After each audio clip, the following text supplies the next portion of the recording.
This program is brought to you by RTS on iTunes U from the Distance Education Department of Reformed Theological Seminary. For more information on RTS degrees and programs, please visit us at www.rts.edu or call 1-855-854-6920.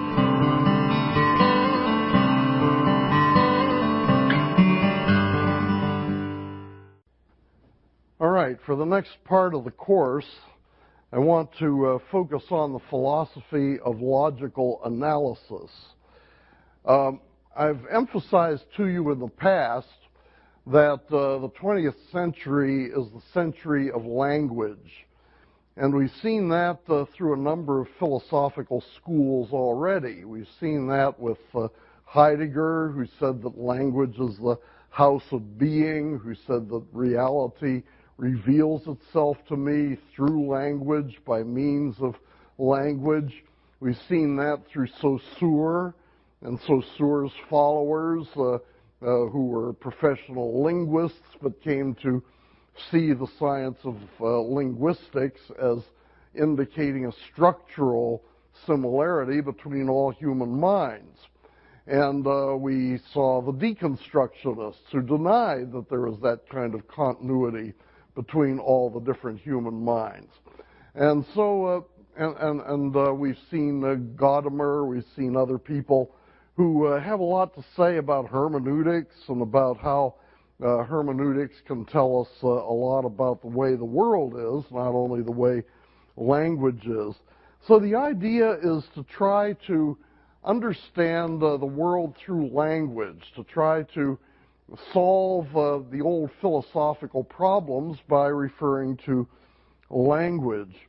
Where does this emphasis come from? Well, it comes partly out of frustration, I think, with the continual inability of philosophers to solve problems which have been known for hundreds of years.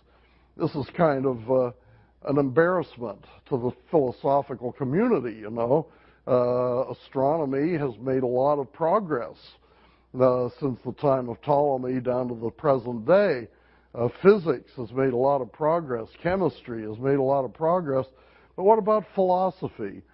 In a way, philosophy has made no progress. That's the great embarrassment. All the problems that Plato and Aristotle talked about in philosophy are still problems today.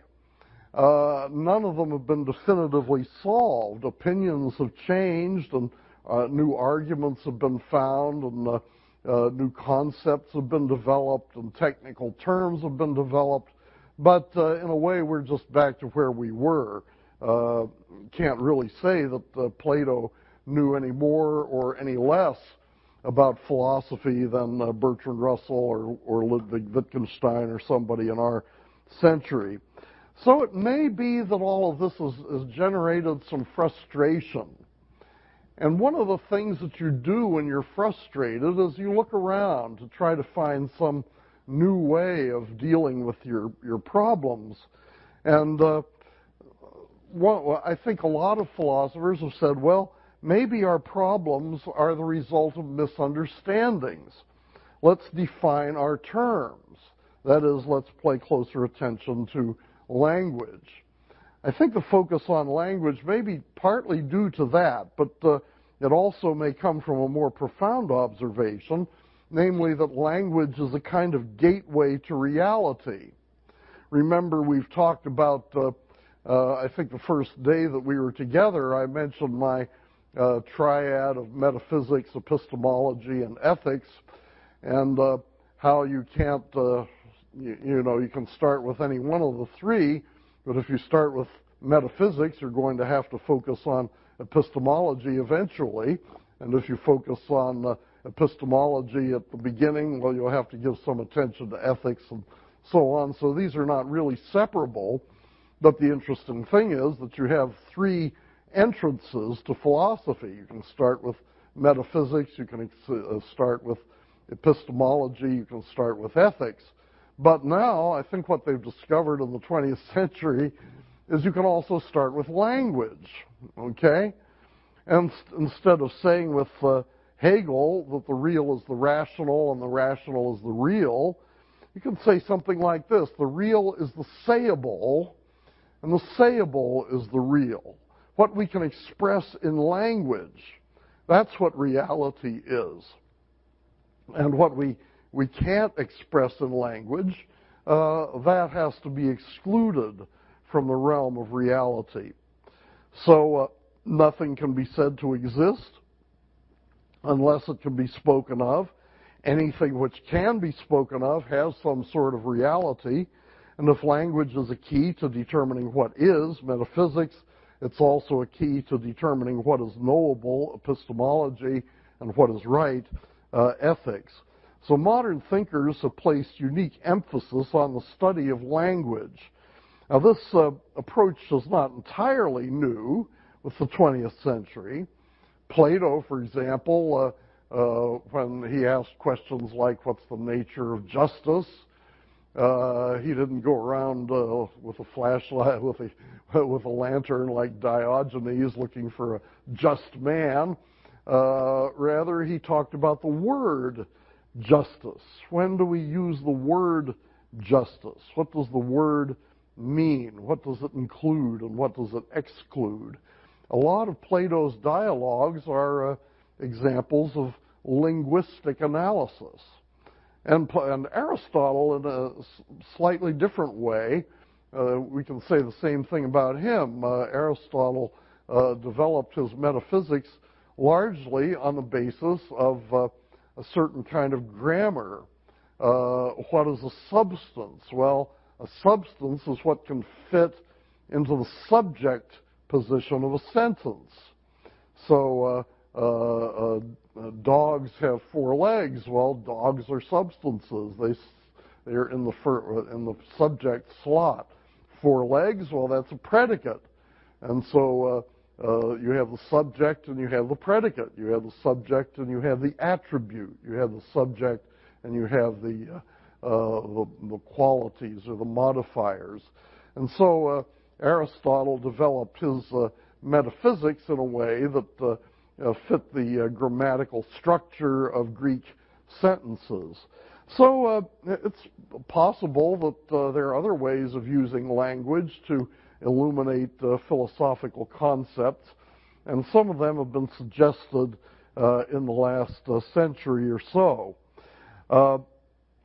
Well, in the first 50 years of the 20th century, say from 1900 to 1960, let's say, make it 60 years, there have been basically 3 schools of thought in Anglo-American language philosophy. Now, notice that title that I used. I said Anglo-American language philosophy. Remember, some time ago, I said that the English Channel not only divided the continent of Europe from the island of Britain, but the English Channel was also a major division in philosophy. So that people on one side of the English Channel, for one period of time, people on one side of the channel were rationalists, and on the other side of the channel, they were empiricists. And that happened to a large extent throughout the history of philosophy. That's also been the case in the 20th century. In the 20th century, existentialism, structuralism, hermeneutics are movements that largely occurred on the continent of Europe, whereas logical atomism, logical positivism, logical or ordinary language philosophy are movements that largely occurred in the English-speaking world. Now, we talked about existentialism and structuralism earlier in the course. Right now, I'm going to begin talking about what was going on in the English-speaking world at about the same time. Very different kind of philosophy, but still concerned with language. That's the interesting thing. There's a commonality as well as a distinctiveness. Well, what was going on in England then? 3 kinds of language analysis philosophy. Very good text that you can read on this is by J.O. Urmson, U-R-M-S-O-N, called Philosophical Analysis. And he distinguishes three different philosophical schools that can be called language analysis. The first school is called logical atomism. Second school is called logical positivism. And the third school is called ordinary language philosophy. Let's begin with logical atomism. Here we're thinking of the early thought of Bertrand Russell. You see his dates, lived to be almost 100, 1872 to 1970. And Ludwig Wittgenstein. I'm going to be saying a lot about Wittgenstein in our course here, and he went through several phases in his thought. But what happened was that Russell was teaching philosophy, and this young kid from Austria, Ludwig Wittgenstein, came to study with him at Cambridge, and Wittgenstein came to study aeronautical engineering, but he had a bent toward philosophy, and so he brought Russell a paper that he had written, and he said, "Mr. Russell, if I'm a complete idiot, then I will become an aeronautical engineer. If I'm not a complete idiot, I would like to be a philosopher." And Russell took one look at his paper and said, "My dear young man, you must not become an engineer." Russell noticed almost immediately that Wittgenstein was a profound philosophical mind, and certainly Wittgenstein became Russell's best student, much as Aristotle was Plato's best student. So they worked together, and in this first phase of language philosophy, which I'm calling logical atomism, Russell and Wittgenstein developed their own view, which was more or less the same between the two of them. Russell, in 1911, published together with Whitehead, and remember we talked about Whitehead as the father of process philosophy, but before Whitehead became a process philosopher, he worked with Russell. And in 1911, Russell and Whitehead produced together a volume called Principia Mathematica, Principles of Mathematics. This was a groundbreaking treatise in logic and mathematics, which unveiled a remarkably fruitful new approach in these disciplines. It was different from, it was a new logic, basically. Aristotle had more or less invented logic in his time, and there hadn't been a whole lot of changes in the science of logic since the time of Aristotle. William of Ockham added some things in the medieval period. There are a few things that came in the 19th century, but Russell's logic was really a groundbreaking treatise. It differed somewhat from Aristotle's and so on. One way of understanding the difference between Aristotle's logic and Russell's logic is to say that Aristotle's logic dealt with terms, where Russell's logic dealt with propositions. In Aristotle's logic, you get syllogisms like this: all A is B, all B is C, therefore all A is C. And A, B, and C are variables, and they stand for terms. They stand for things. They stand for quantities. They stand for objects of some kind. In Russell's logic, it looks very different. In Russell's logic, you would have you could have the same argument, all one thing is something else, but the way Russell would put it is, for all occasions, if this is true, if A is true, then B is true. If B is true, then C is true, and if A is true, then C is true. But the A's, B's, and C's don't represent things, they represent propositions. So if it rains, the picnic is canceled. Each variable stands for a proposition rather than an object or a thing. And that has interesting ramifications if you go into the philosophy a little bit. Well, it occurred to Russell that the system of the Principia reflected the structure of the world in an important way. I'll get to that in a moment. And therefore, the structure of the Principia provided the opportunity to start a new philosophy, a new approach to philosophy. Now, Russell worked, as I said, with Ludwig Wittgenstein. Wittgenstein was born to a wealthy and tragic family. Three of his brothers, I believe, committed suicide. The fourth brother lost an arm in the war, but he was a pianist, and so he became, after World War I, he became a one-armed pianist. Ravel wrote the piano concerto for the left hand for Paul Wittgenstein.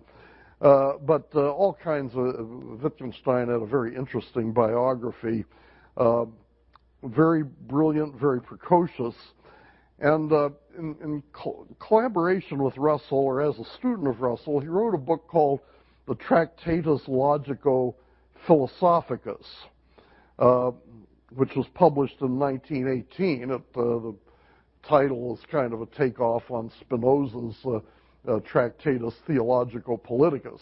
Spinoza wrote a book called Theological Political Treatise, and Wittgenstein's book was Logical Philosophical Treatise. So he developed, he followed out what Russell was thinking to develop a philosophical system based on the structure of the Principia Mathematica. Now, here's some of the ideas in Russell's Tractatus. In Wittgenstein's Tractatus. First, the so-called picture theory of language. Wittgenstein believed that the way to gain knowledge in metaphysics is to develop a language, a pure language, a language purified by Russell's logic, which would then be a picture of the world, okay? Every sentence in that language would correspond to a fact in the world. Now, it's important that we talk about facts here.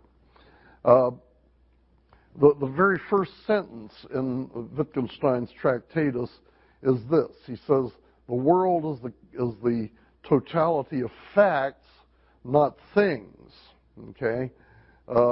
That's his opposition to Aristotle. Aristotle, if you'd ask Aristotle what the world is made up of, Aristotle would have said substances, things, okay? People and rocks and trees and animals and so on, so substances. Wittgenstein and Russell believed that that's not a very good way to describe the universe. Because if you just list the substances in the universe, if you list everything in the universe, you're going to miss some important elements. Let's say that, just for the sake of argument, let's assume that there are three things in the universe, A, B, and C. Aristotle would say, if you say to Aristotle, describe the universe, he would say A, B, and C. But if you ask Russell or Wittgenstein to describe the universe, they would say, well, A, B, and C, huh? Well, we need to know more. We need to know where they are. We need to know how they're related to one another. We need to know whether A is beside B, or A is on top of B, or A is caused by B, or what is the relationship there. In other words, we need to know not only the things, we need to know the properties and the relationships of the things. We need to know how the things are related to one another. Another way of saying that is, we need to know not just the things, we need to know the facts. A thing would be book. The fact would be the book is on the table. We express things by nouns. We express facts by clauses and sentences. So for Russell, if you just list the things, there's a lot that you don't know. But if you list the facts, that gives you the things, and it shows you how all the things are related to one another.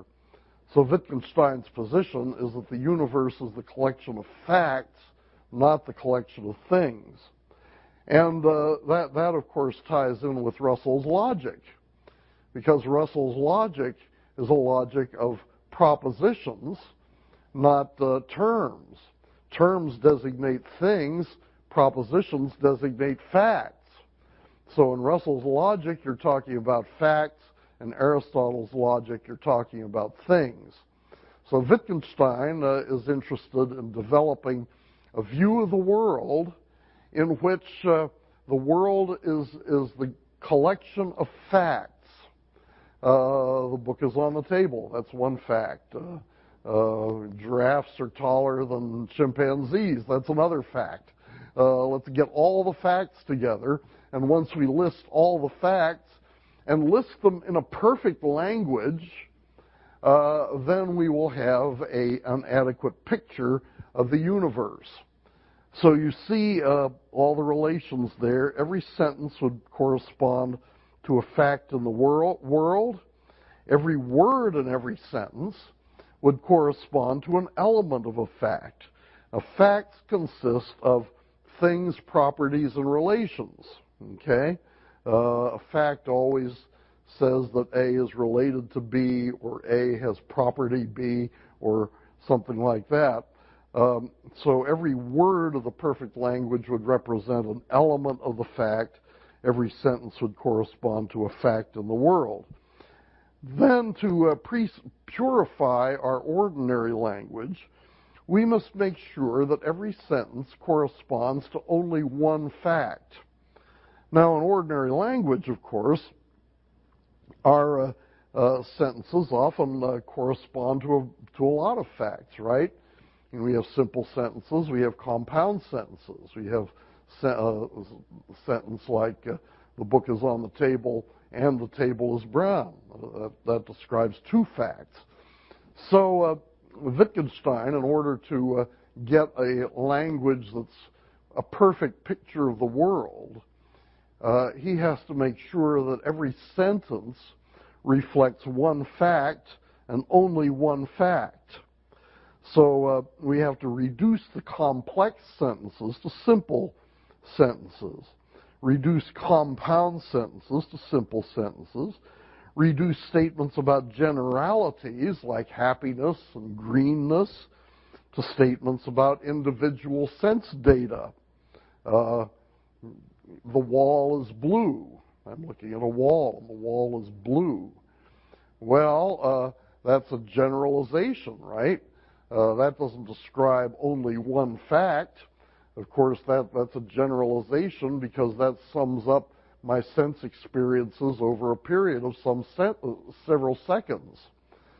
So I need to say sense experience now, sense experience A, sense experience B, sense experience C. In other words, there has to be a sentence in the perfect language for every sense experience that I have. In the end, the perfect language consists of momentary sense experiences then. Or take a sentence like, England declared war. That sounds like a simple sentence, but it's really a summary of a great many things. It really says Parliament did this, and the Queen did this, and the soldiers did this, and so on and so forth. A whole lot of things that go into England declaring war. So if you're going to transform that into a sentence in the perfect language, you have to draw out all of the individual facts that are stated by that generality. And so in the end, as I say, the perfect language consists of momentary sense experience, this read now, and so on. But questions arise, is that really a picture of the world? Has anyone ever seen a sense datum in this sense? Are these really the fundamental building blocks of experience? I mean, if I'm trying to describe the wall, and I break it down into individual sense experiences, and I say blue patch now. Do I ever see a momentary, sense datum of a blue patch? I don't think so. I see a wall, and I have an extended experience of that wall. And if I try to break it down into momentary sense experiences, then I'm doing something artificial. I'm doing something abstract. I'm doing something that I imagine that I've experienced. I'm not describing my actual experience. But anyway, this is what Wittgenstein thought had to be done if you're going to have a perfect language. Well, what happens if there's something that you're trying to talk about, but it can't be talked about in the perfect language? What if you can't translate what you want to say into reports of momentary sense experiences? Well, if you can't do that, then you have to confess that it's meaningless. It can't be spoken of. It has to be eliminated from the perfect language. So this is a way of determining what is meaningful and what's not meaningful, and what exists and what doesn't exist. Because nothing can exist unless it can be said. Nothing can exist unless it can be expressed in the perfect language. Now, look at epistemology on the next page here.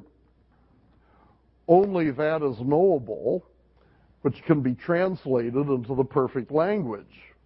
Anything else is unknowable because it's unspeakable. So there are some things that you can't translate into the perfect language. For example, ethics. Right and wrong. I say stealing is wrong.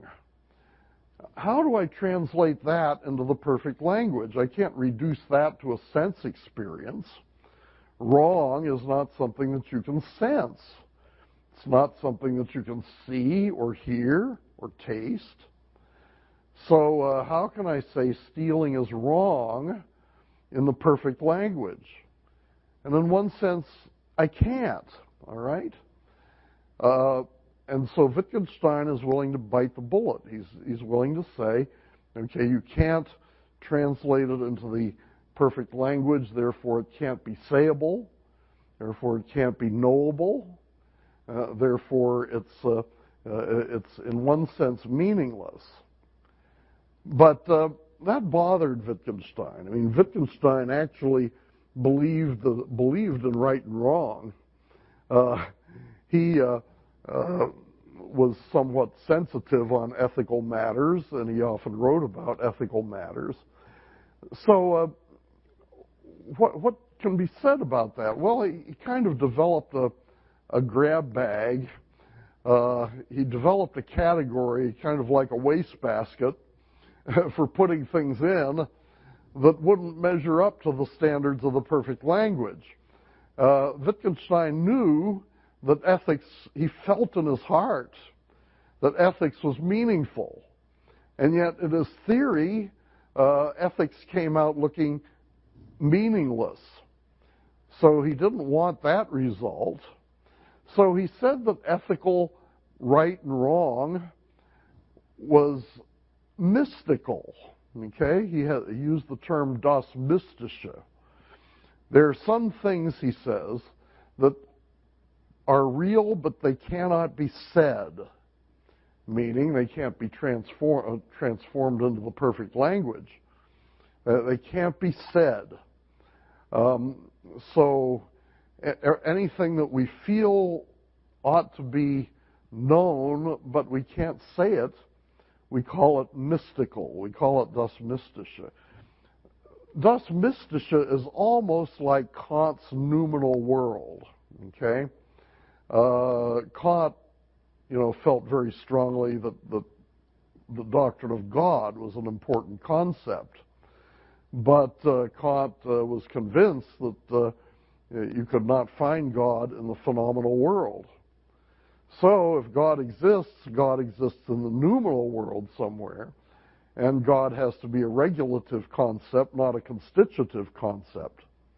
Now, Wittgenstein does something very similar with God and with ethics.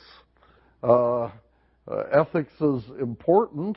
He doesn't want to just say that ethics is meaningless, but it doesn't fit into the perfect language. So Wittgenstein puts it into the category that he calls das Mystische, or the mystical. What about religion? What about God? Well, Wittgenstein was not a religious believer, but he had an interest in religion. At one time, he was a gardener in a monastery. He sometimes took an interest in religious matters. And he wasn't quite ready to say that religion was a lot of nonsense, the way some people will see when we talk about logical positivism. They were ready to say that religion is a lot of nonsense, but not Wittgenstein. So Wittgenstein, but the trouble is you cannot reduce God to momentary sense data.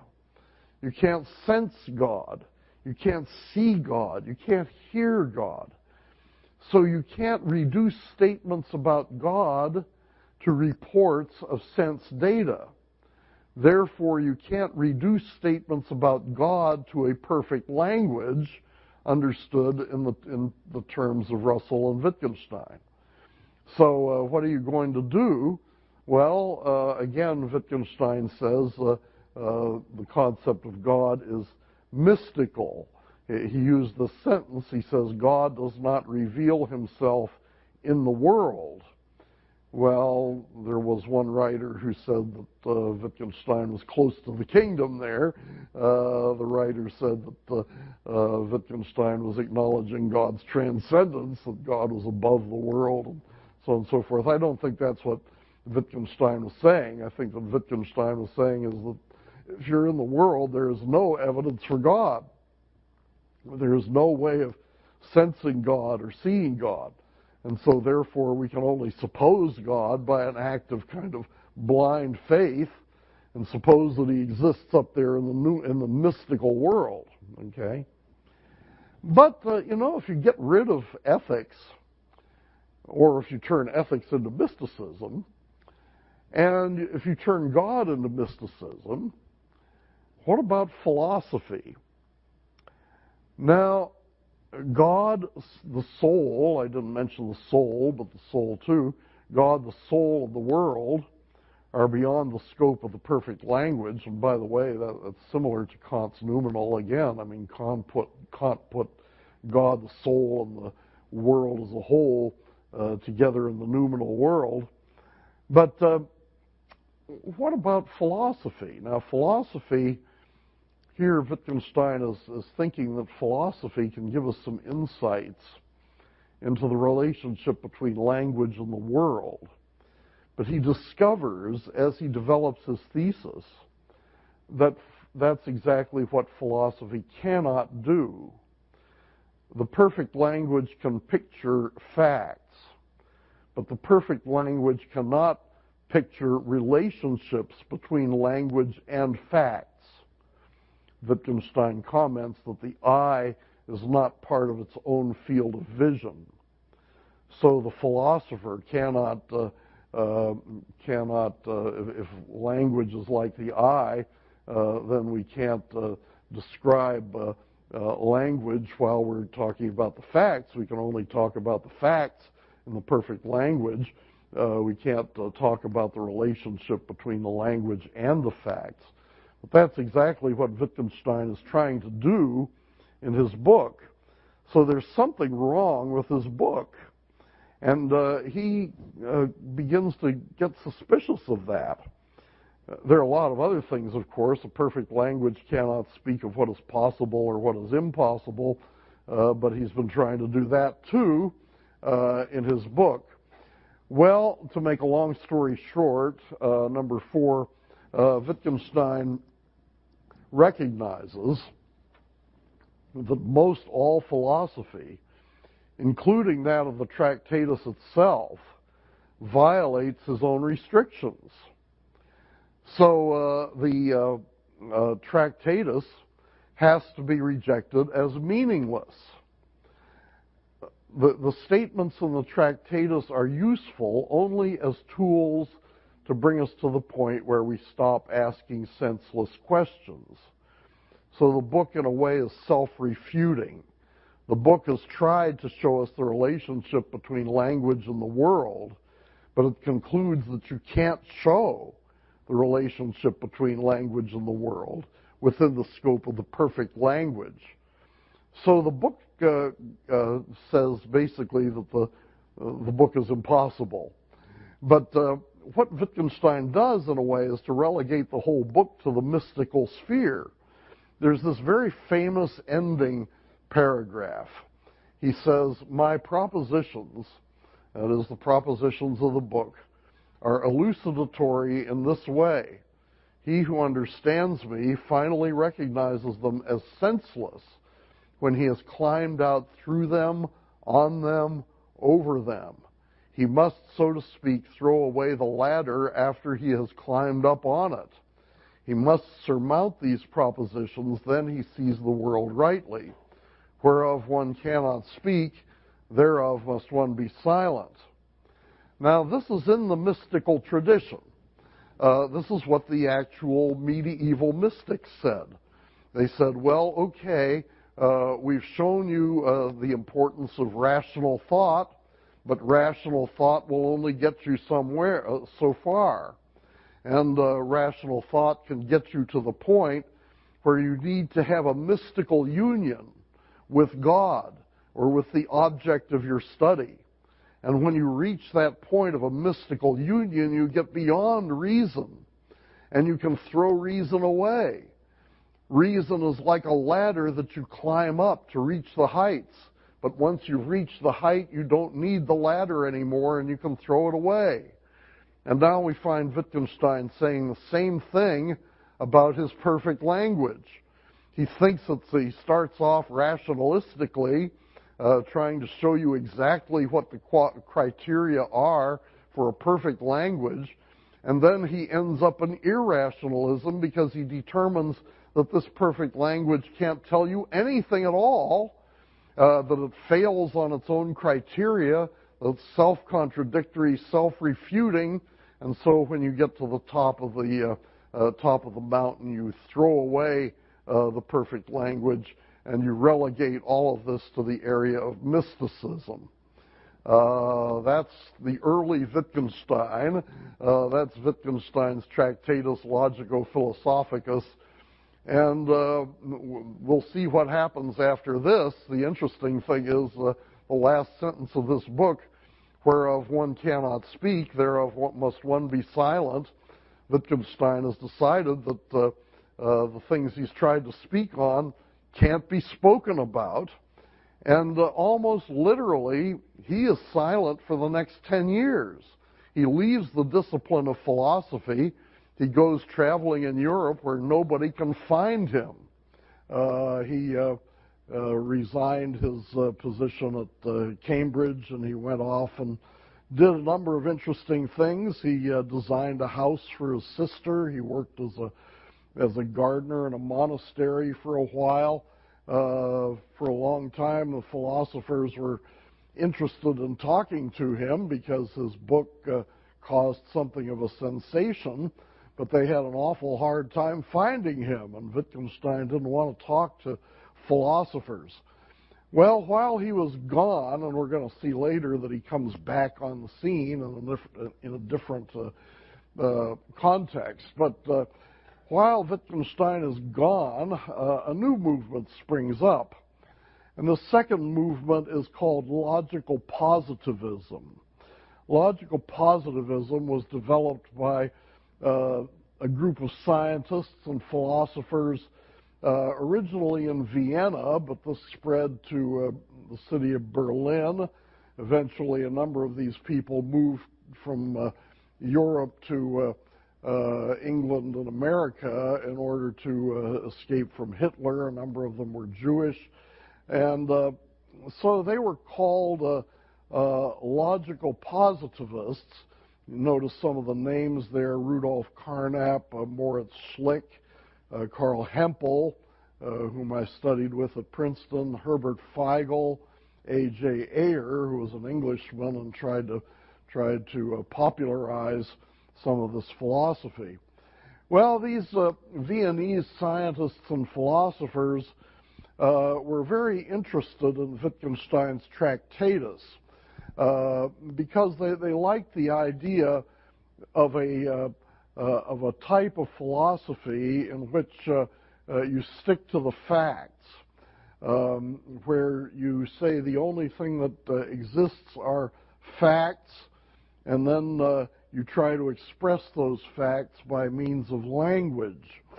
But they didn't like Wittgenstein's mysticism. They didn't quite understand it, I think, and so they wanted to come up with a philosophy that was more common sense, that didn't lead into paradoxes, that was not self-refuting. Of course, everybody wants a philosophy that's not self-refuting. And in order to do that, they adopted some of the ideas and messianic pretensions of a movement of the late 19th century called Positivism. That movement was led by a Frenchman named Auguste Comte. Comte believed that society went through three stages. Where have we heard that before? Kind of a Hegelian dialectic. There was the religious stage, and then there was the metaphysical stage when people start thinking rationally, and then there's the scientific stage, or what Comte called the positive stage. And so this is the inevitable progress of history, according to Comte, that people moved from religion to kind of metaphysical philosophy as a means of understanding the world, and then they came to abandon that metaphysical philosophy in favor of science. So Comte argued that science was really the only way of understanding the world, and religion was bogus, and metaphysics was bogus. So the logical positivists, these Viennese scientists around the 1920s, 1930s, developed a view that they called logical positivism. What this has in common with Comte is that science is the way of knowing things, and there is no other method than science. What good is philosophy then? Well, philosophy analyzes the language of science. So again, we have a kind of language philosophy here. But the only way of knowing, understanding facts is scientific method, and the only purpose of philosophy is to analyze the language of scientific method. This leads to certain revisions of logical atomism. First, the logical positivists denied the so-called picture theory of language. Remember, in logical atomism, they tried to come up with a language which is a perfect picture of the world.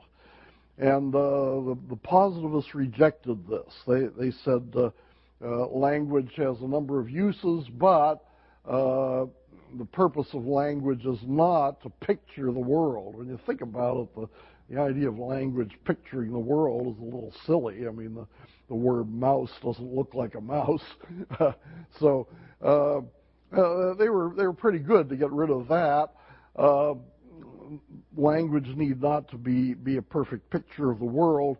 And secondly, they rejected the metaphysics, not only the metaphysics of Descartes and Leibniz and so on, but the metaphysics of Wittgenstein's Tractatus. Remember, Wittgenstein's Tractatus is a very metaphysical book. started off by making a metaphysical statement. The world is a collection of facts, not things. That is a very metaphysical outlook. That's very different from Aristotle. Remember, we compared Aristotle's view that the world is a collection of things to Wittgenstein's view that the world is a collection of facts. Well, so the Tractatus attempts to be metaphysical, and it has to be, because you're going to show the relation between language and the world, you have to have some understanding of the world. So the Tractatus is a very metaphysical book, but the logical positivists reject that. They reject all metaphysics, including that of the Tractatus. And they say that philosophy does not have any special way of discovering facts in the world. Philosophy doesn't have any way of telling you the structure of the world that's unavailable to other disciplines. The task of philosophy then is simply to analyze and clarify the language of science. Well, to look at logical positivism in a little more detail, they distinguished 4 different kinds of language, all right? The first kind of language is the tautology. Tautology is language, would be a sentence like, the chair is a chair, or either it will rain tomorrow or it will not. Now, those sentences are true simply by definition of the words. We know that these sentences are true just by knowing the meanings of the words. If you know the meaning of chair, you know that a chair is a chair. If you know the meaning of rain, if you know the meaning of tomorrow, if you know the meaning of either or, if you know the meaning of not, then you know that it's true, that either it will rain tomorrow or it will not. You may not be a weather forecaster, you may not have meteorological knowledge, but you know at least one thing that you're sure of, okay? Don't need any expertise at all. One thing that you're sure of is that either it will rain tomorrow or it will not. So tautologies are always true. You know that they're true. You don't need to have any research or expertise. You don't need to make any observations. You just know that they're true by virtue of the meanings of the words. Now, sort of the opposite of a tautology is the contradiction. Example of a contradiction would be, it is raining and it is not. Or Washington is the capital of the United States and it is not. Now, often we use expressions like that in a kind of ironic way, using paradox as a literary device, as a figure of speech, in order to indicate subtle relationships. In one sense it is, in another sense it isn't. But if you mean this literally, not meaning it ironically, not meaning it as a figure of speech, if you mean it just literally, to say that Washington is the capital of the United States and Washington is not the capital of the United States, to just say those two things together lands you in a contradiction, okay? And a contradiction cannot be true. A contradiction must be false, all right? So just as a tautology must be true, a contradiction must be false. Now, there's a third kind of language that is not always false and it's not always true. Take the sentence, the back fence is white. Now, you can know the meaning of back and fence and white and is, but knowing the meanings of the terms won't help you to know the truth of that statement or its falsity. You don't know the truth or the falsity of that statement by the meanings of the terms. In order to know whether that statement is true or false, you have to go out and look, or you have to have reliable testimony, or you have to have reliable information. That statement may be true or it may be false, but you find out by looking. You find out by getting evidence. You find out by getting testimony. So you have to go out in the back fence and by the back fence and investigate, is the back fence white or not? The positivists call these empirical statements. Remember empiricism? Empiricism is the view that sense experience is the foundation of human knowledge. Well, these are empirical statements, presumably derived from sense experience. If not my own sense experience, then somebody's sense experience. And the positivists said that empirical statements are the only statements which are capable of conveying information, all right? Either it will rain tomorrow or it will not. Well, that may sound like it's conveying information, and I think it does convey information in a certain way, but the positivists would say, no, that doesn't really convey information because sense experience is irrelevant to determining its true or falsity. There's no scientific method is irrelevant for telling us whether that's true or false. But the back fence is white. Scientific method is relevant for telling that. So the back fence is white can increase your knowledge. It gives you information. It gives you content. And so empirical statements are capable of conveying truth or falsity, they're capable of conveying facts about the world. Then there's a fourth kind of language, which let me get my papers straightened out here.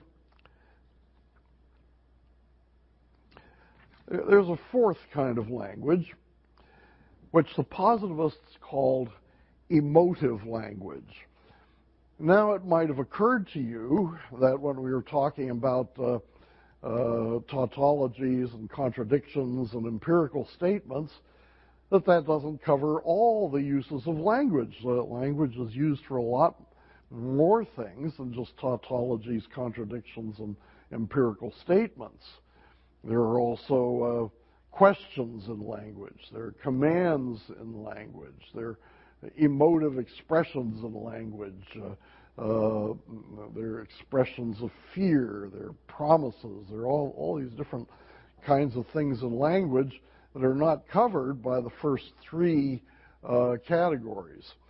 So the positivists, rather sloppily, I think, invented this fourth category that they called emotive language, which is a kind of grab bag. It's a kind of wastebasket to put all the other kinds of language that don't fit in to any of the first three categories.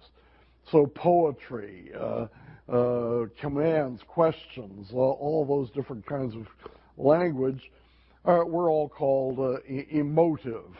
Because, you see, the positivists thought the main purpose of language, and this was also true of the logical atomists, they thought the main purpose of language is to state facts, okay?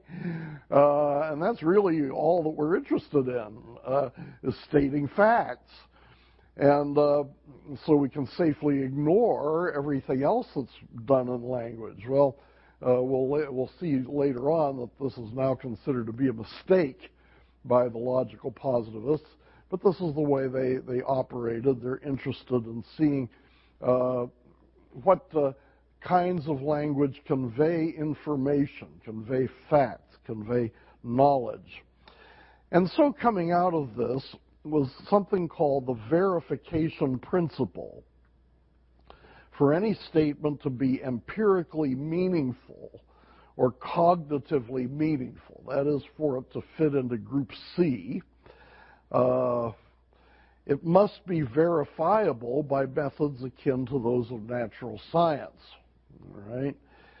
Empirically meaningful, that means that the sentence can state either truth or falsity, to say that a sentence is empirically meaningful doesn't necessarily mean that it's true. The back fence is white. That's empirically meaningful. We know what it means. But it may be true or it may be false. It depends on investigation. So whether it's true or whether it's false, though, it's empirically meaningful. That is, it's capable of conveying information to us. And the phrase cognitively meaningful is more or less synonymous with the phrase empirically meaningful. Now, by this test, and this is where logical positivism becomes really radical, by this test, all ethical, metaphysical, and religious language is cognitively meaningless, though it may have some emotive value. It conveys no information about the world, but may express attitudes toward the world emotionally. Now, see what's going on here. They're saying that, remember how Comte rejected metaphysics, following Kant and so on. Well, the positivists say not only is metaphysics wrong, not only was Hegel wrong when he talked about the absolute, when he posited the existence of the absolute, Hegel was wrong about that. But not only was his statement wrong, but his statement was cognitively meaningless. All right? That is to say, it's neither true nor false. Because the positivist asked, how would you verify whether there's an absolute or not? What evidence, what empirical evidence would lead you to believe that there is a Hegelian absolute or there's not a Hegelian absolute? And there's none. So since there's no evidence, we have to say that Hegel's statement is not really a statement, that his statement doesn't convey any information, doesn't convey it truly, doesn't even convey it falsely. Okay? So that's the situation that we have there. Well, the situation is the same with regard to ethics, right and wrong. Now, these are the same things that Wittgenstein had a problem with. Right and wrong. Stealing is wrong. Well, how do you verify that scientifically? What empirical evidence is there that could convince you that stealing is wrong?